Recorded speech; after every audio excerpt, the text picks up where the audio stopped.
স্বাগতম বন্ধুসকল আজি মোৰ বাগানৰ পাত ছিঙি আছে আৰু এই বাগানৰ পাত ছিঙা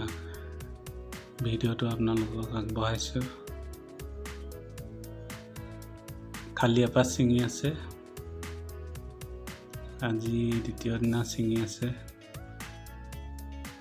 তিনিজনী লগাইছোঁ পাত ছিঙিবলৈ পাত ছিঙি আছে বৰ্তমান লগে ছিঙি আছে আজি শেষ নহ'ব আকৌ কাইলৈ ছিঙিব লাগিব এয়া পাত তুলি আছে তিনিজনী ছিঙি আছে পাত আৰু এতিয়া ভিডিঅ'টো চাই থাকক আপোনালোকে